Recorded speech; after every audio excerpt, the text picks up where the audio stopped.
Alright guys, welcome back to VALORANT News. Big updates yesterday on the VCT Shanghai Masters tournaments coming up very shortly, but also on the Rostermania side. Loud pANcada was linked a couple of days ago. Now as of yesterday it seems even more likely this could well be the case, but will Loud maintain some of their other star players on their roster? That I'm sure is what pANcada is hoping for if he is to sign this deal. Very much interested your thoughts in the comments below. Hit the like button if you enjoy. Subscribe if you're new as always, I'd greatly appreciate it. Here is Boaster out in Shanghai, getting ready for the event in the coming days. Of course, Fnatic going in as the favourites from the European side, as 100 Thieves are from the Americas, as Edward Gaming are from the Chinese region, of course, the home teams, and also though pANcada from the Pacific, and potentially Gen.G, certainly the favourites, probably for the entire thing. Here's 100 Thieves, by the way, in their facility, well, not really a facility, shall we say, but here in their room that they've got set up for everything ready to go. This is Mike's HD, of course, working with the team now for some time, and, well, we'll see how they deliver this weekend. This I thought was kind of interesting as well. I'm going to look out for Marved at the venue again today if he's actually going to be there, because this is the event that I'm attending right now in Toronto, which is why I'm away from home. And it turns out Marved was actually at the event yesterday, so I don't know if he's going to be back again today, but I thought this was pretty cool to see, to be fair. Now, he still has Valorant Player 4 in his bio, so, like, it's pretty clear that he's gone from NRG, at least we believe that to be the case. And,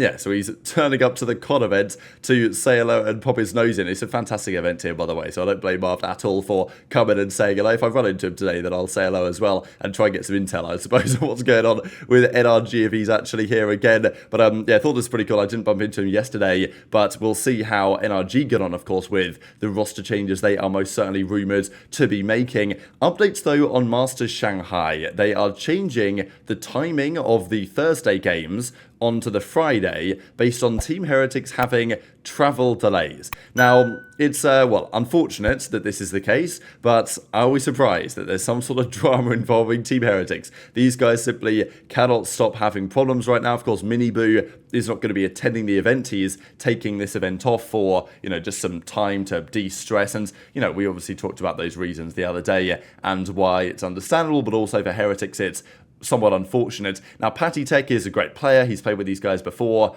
I'm sure he's going to step in and do a stellar job for this team. And since they brought Woot in as well and they got their visa stuff sorted, they have been kind of frying. But at the end of the day, the team will be weaker with the lack of Miniboo. That's my opinion. That was what Boostio as well said the other day. So, difficult to see them as true contenders for the event as a result of this. But for some reason, they've had travel delays again, and, well, I honestly think this is particularly problematic because for Shanghai, we now have the new patch update arriving, right? So the nerfs that we saw the other week have now come through to potentially make Clove more viable. Who knows exactly what the impact of that is going to be, but, the Viper nerfs especially were the big ones discussed not long ago. And now the game is probably going to change substantially. So with very limited time to turn up and prepare for this tournament now on the new patch, that could be very challenging, right? I'm not really sure what's causing so much of a delay for Heretics because, they're not going to be there in time for day one, so they're going to push that back to day two, which potentially means that, yeah, these travel problems are affecting them for quite some time. Now, they're still playing Dragon Ranger Gaming, a team that they should beat on paper, and of course that will still remain true despite these delays.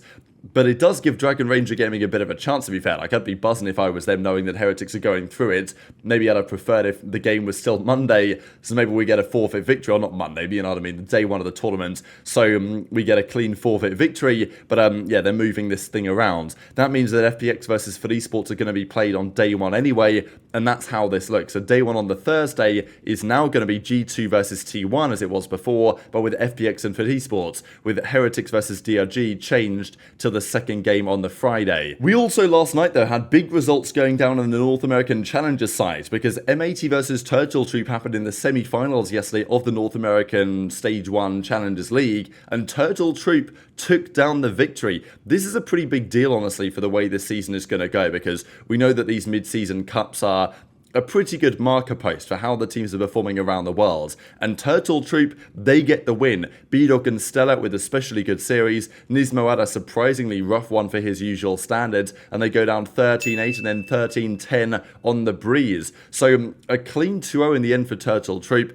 Xander had a phenomenal map too, but it wasn't enough on the breeze here. And yeah, that's how the tournament concluded for M80. So okay, they secure their 2 points, and they're still going to be in a perfectly fine position to try and get through to Ascension, but it must be said that at this point last year, the Guard and M80 were winning everything, whereas this season, I think Ascension is all over the shop. Like, anything I think can happen this year to some degree. And on the other side, Oxygen Esports took down Moist Shopify 2-1 in this one, which was a closer fought affair. The bind was 13-5 actually for Oxygen, and then it was the other way, 13-6. And then the split in a classic, absolute banger split, 13-11 to close out the game. It was 11-11. Then Oxygen won the final 2 offensive rounds. Scuba had a great map here especially, and well, Dapper had 7 frags, but it doesn't matter when you're taking the victory, baby. And I think Dapper even commented on it and said, yeah, finals tomorrow, slight work for us to take that victory. And yeah, Nismo says, worst best of 3 in my career, let the team down. Nitro goes, win as a team, lose as a team. Plenty more games to be played. So not the end of the world, of course, but just worth thinking about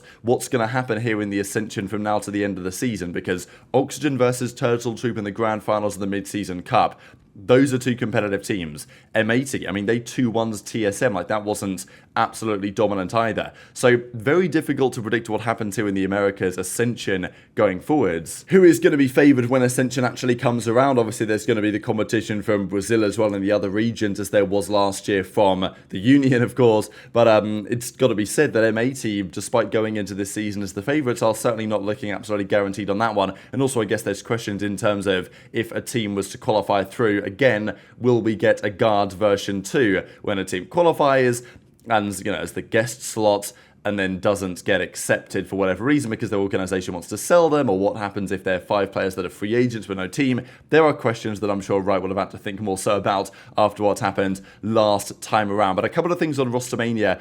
Firstly, there was an interesting statement on Safe that he mentioned on stream that he may retire at the end of this season. Still, I think, a phenomenal player, but apparently he only continued playing this year due to encouragement from friends and family, despite being somewhat reluctant to do so. And, you know, he wants to return to uni full-time, believes that maybe he's kind of peaked in his career. So, yeah, very interesting if this turns out to be true, of course. Maybe it's kind of almost what Tens was talking about the other day, and the fact that there are, you know, several players in the Valorant League that don't necessarily especially enjoy playing the game in its current format. But a couple of clips here to share, well, certainly from Tarek on the whole situation regarding Loud, and then what might happen next. All right, wait. Yo, apparently a bunch of players are not going to Shanghai. What's going on? Sadak on QCK's departure, I failed him as a leader? Eu espero que essas salidas seja melhor para ele. Realmente, mano. Que ele ache time melhor, que ache time que ele consiga conectar, que... É isso, eu realmente fiquei muito triste com a saída dele, mano. Eu senti, sabe o que eu senti? Que eu falhei como líder com ele. Isso que eu senti. Então, a fama. Bro, thank God he said it, cause fuck. Like...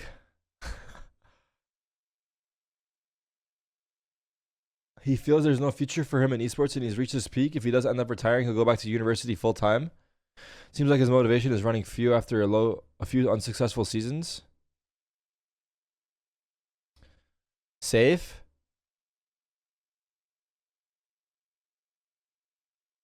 Bro, I would, dude, I guess if you're not having fun, why would you ever retire though, right? Like, this is a dream job, no? But I guess, like, if you're not having fun. Fenerbahce or Galatasaray? Welcome, everyone.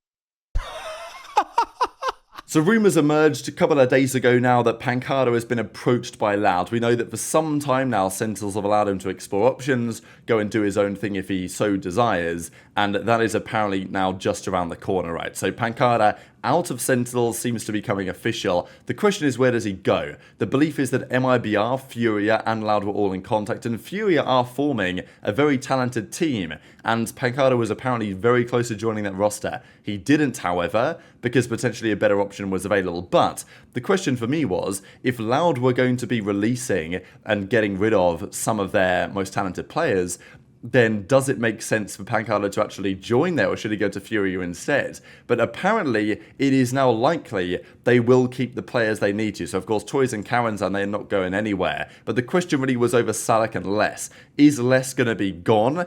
Is that plausible, right? Given what we understand about the financial difficulties, or whatever the rumor is about what's going on internally in that camp. And of course, Sadak was linked to NRG as a potential new in-game leader for those guys, because is Ethan doing the job and cutting it in that role? Quite possibly not. So Sadak to NRG was considered a possibility. Maybe it still is. Maybe those are conversations still ongoing.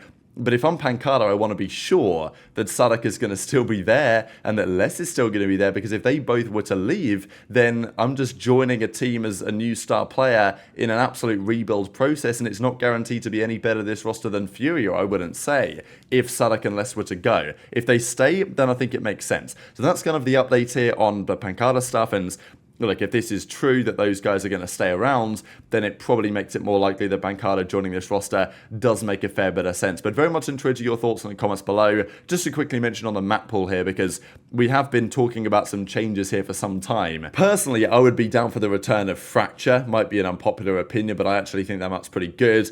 I didn't really like Pearl, so I'm not so happy about that coming back. But I do think a Haven return, it needs to be on the cards very shortly. I just don't know what changes they will have made to it. But yeah, talk about maybe Ascent, could it step away? I think many people want Breeze to be gone, potentially Icebox 2, maybe Lotus as well. This is what Vanity says. Haven, Lotus, Pearl, Icebox, Ascent, Split and Fracture. That would be his ideal, seemingly, top 7. And of course, that would mean the departure of Breeze and the departure of Sunset, which certainly in recent weeks has also gained some degree of criticism. But very much interested in your thoughts in the comments below. Hit the like button if you enjoyed. Subscribe if you're new. Take care. And I'll see you next time.